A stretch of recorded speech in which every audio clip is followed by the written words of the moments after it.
This is going to be a short video explaining in very broad terms how to use this system called LockDownRadioControl. It's a radio control system for models which you can download and build every single part, the circuits, the software, everything from GitHub, and I will put a link in the description. Now, as you can see, the transmitter is switched on and it shows that I've selected a model called Black Thunder 2, I think it says. Yes, so I'm going to connect a model now, but it's going to be the wrong one.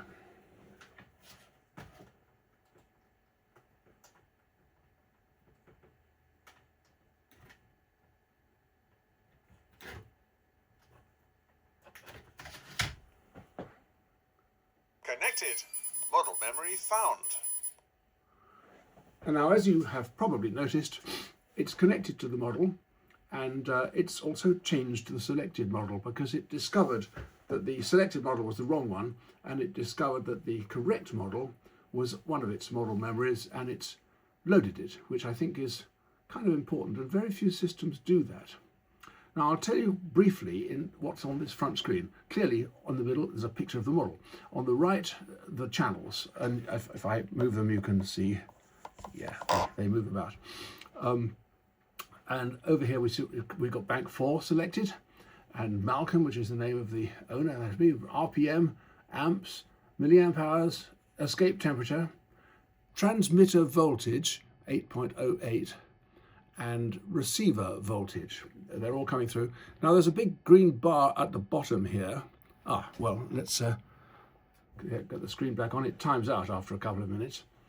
Big green bar at the bottom of the screen. Now that represents the connection quality. If the connection quality goes down, that green bar will disappear off to the left and we'll see some red to the right. Now the best way for me to show you this is to take the model further away. I'm currently in the office, but if I take the model to the bottom of the garden, what with the Wi-Fi interference, we should see that green bar. Well, you'll see it. I won't see it because I'll be the bottom of the garden, but I'll just take it down there and back. It should take me a moment or two. So keep watching the green bar. Here we go, out through the door.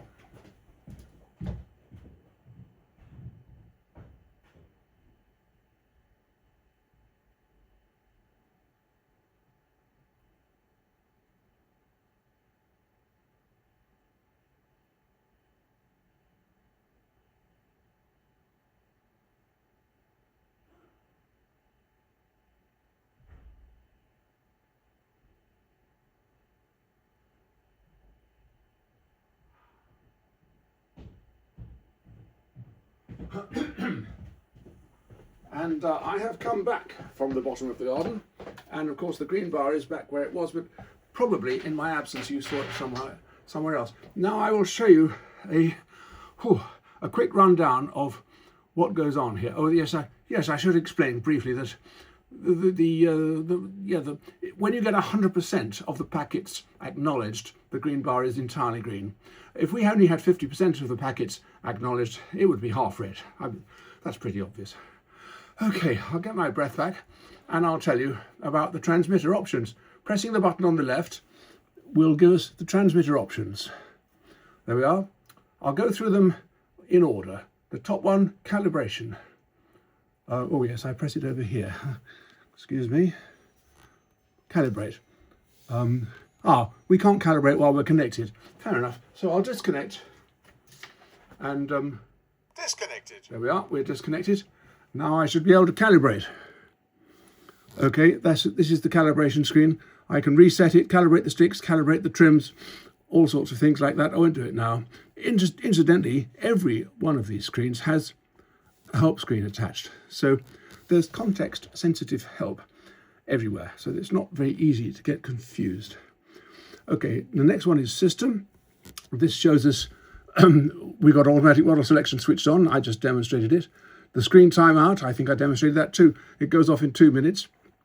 Inactivity timeout, 10 minutes. That means if I don't press anything, after 10 minutes of inactivity and no connection, the whole transmitter will switch itself off.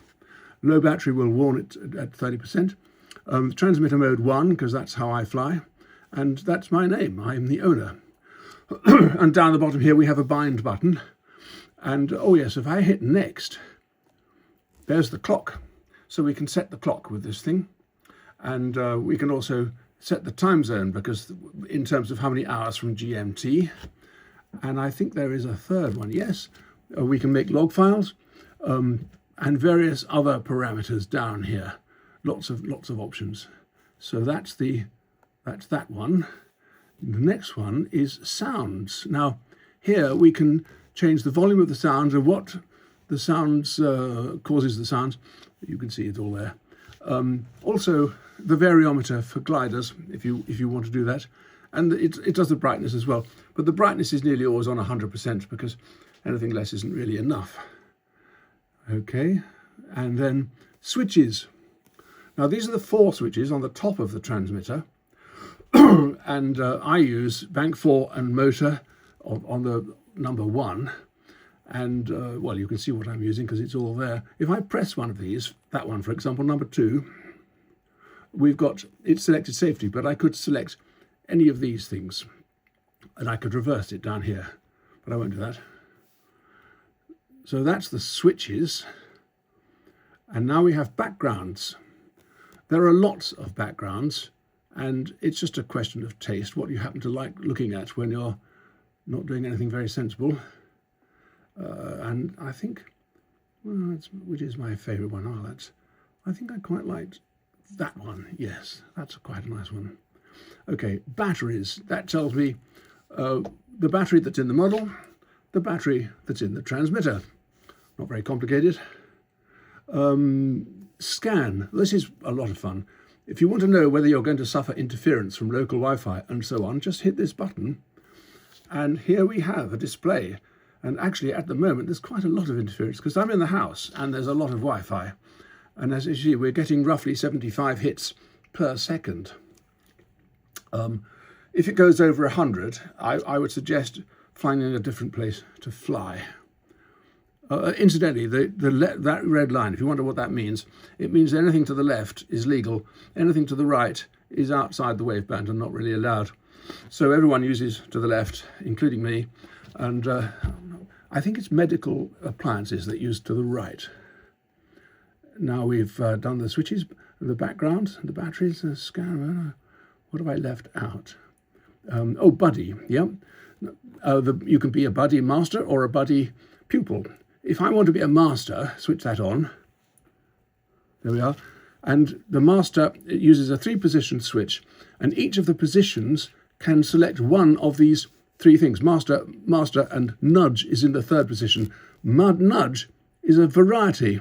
If I just say buddy there, instead of nudge, it'll be straightforward buddy. But if I have it in nudge mode, well, it's in buddy mode, but the master can move the stick and it will influence the model, and that can be quite handy. But we'll turn that off for now, because I want to go through these things quickly. Now, back to the transmitter. Oh yes, if it's raining, you can't fly. But nonetheless, you've got this button marked raining. It allows you to play a silly game, which you've got the paddles on the 2 sticks. And, well, some people like to play that when it's raining. Now let me see. Oh yes, I think we've covered all of these options, with the exception of the help screen. There it is. Whoops. Now the model options. We have, first of all, the models.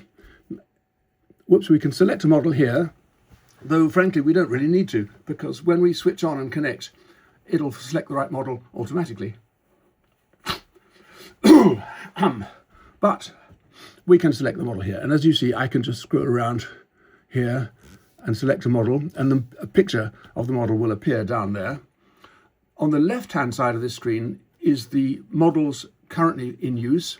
On the right-hand side, where it says backups, we've got a lot of backup files for those models and probably other models as well. And if we decide that OMP yellow has been modified and it's good in the modified form, so we can hit backup and hit backup. They are, and I'll use that default name and overwrite the existing one. Yes. Now we have backed it up. Later on, we might want to send this model to another transmitter because he wants to fly or he wants to buddy. So I can hit the send button, and on the other one I would hit the receive button, and then we can send models between the two using radio frequency. It doesn't need a wire, and you don't have to get out the SD card. So that's the models screen. Yes, we'll select that one for now. Now, what else have we got here? Models, options. A few options for setting up the model. Most of them are pretty self-evident. Incidentally, it'll shout stop flying if your battery voltage in the model goes down too far, and you can set down the voltage. I've set it to 3.62 apparently. So if it goes down to 3.62, the transmitter will shout stop flying, which is perhaps a good idea. There's a few other options there. And I can, servos here, we've got some special servos. We can select the frequency and also the center pulse value, which is quite handy.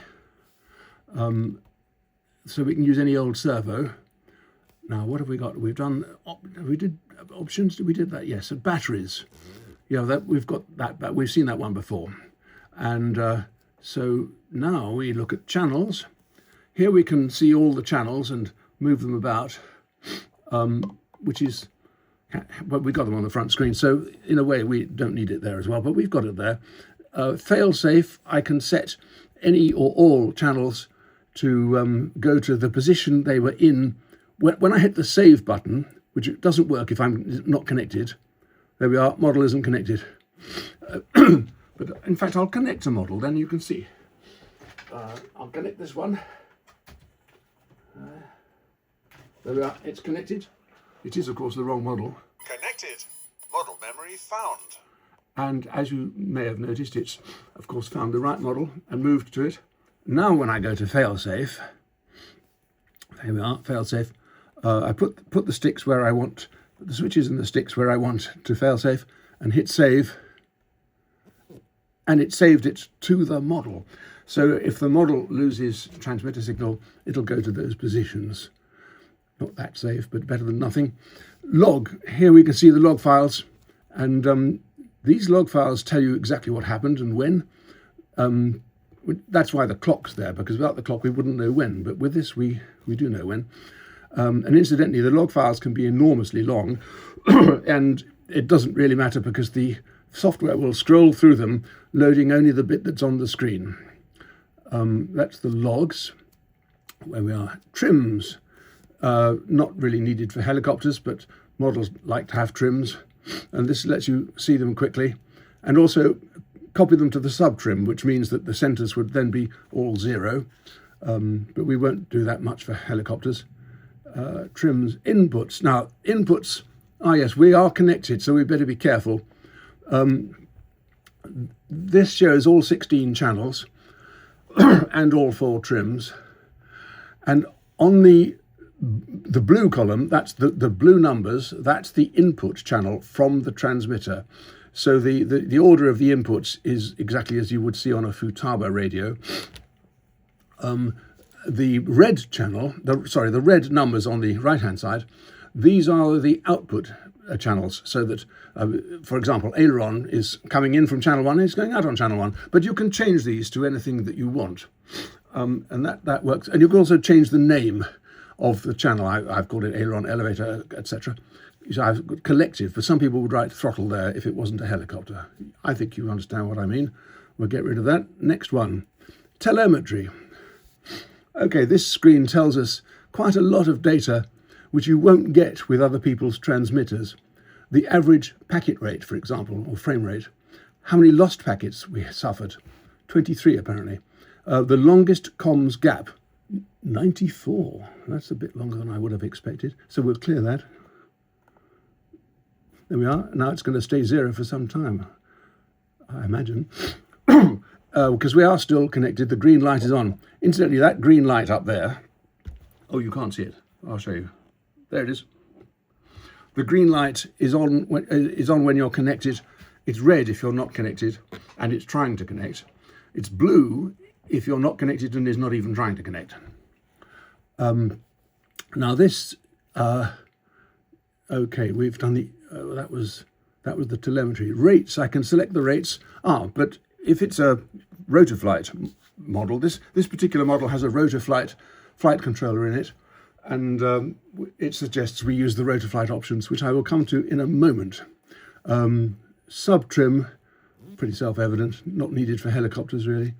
Macros, a bit less than self-evident. This allows you to do a combination of things with a switch or some other channel that's going to an extreme. And it can be useful for things like putting the helicopter the right way up, a panic switch, a rescue switch, that sort of thing. You have to set up a little macro, and it works quite nicely once you are. It's not very difficult, and what's more, the instructions are all there. So that was macros. Now we have banks. We can rename the banks. I've got them named as they would have been for V-bar, but if you're flying a helicopter, or I'm sorry, a glider, you might want different ones. And you can also listen to what they are. Launch. Normal. Speed. Thermal. But I'll go back to V-bar, which sounds like... Bank 1. Bank 2. Bank 3. Bank 4. And when you switch banks, it will announce, which is quite handy when you're flying, in case you didn't realise. Now where we've got speed. Now this is the speed of the servos. By default, everything goes at the maximum possible speed. But there may be instances with an aeroplane, if you've got flaps or undercarriage or something like that, it might want to go a bit slower. So you can slow it down here, any channel. That's quite handy. Where are we now? Speed. Reverse. Well, that reverses any channel, pretty self-evident. We won't worry about that now. The model IDs is quite interesting. The stored ID for this model is that. The model's ID as received. Oh, wait a minute, delete. Oh, yes, that's right. That's the stored one. And that's the one coming from the model. Excuse me, I got confused for a moment there. The one coming from the model is that one there. And the one that we had stored earlier is that one there. And they match, hence it found the model. I can check for duplicates. And I can delete it if it's, for example, if you move a receiver from one model to another, you could end up with a confused system, so you have to sort of delete it and store another one. We'll put that away for the moment. Where have we got to? Oh yes, Rotorflight. Oh, this is this is quite interesting. I can look at the yes, we are connected. I can look at the PIDs from the model, and also for each bank. Bank 1. Bank 2. Bank 3. Bank 4. This allows for 4 different banks. Bank 2. Bank 1.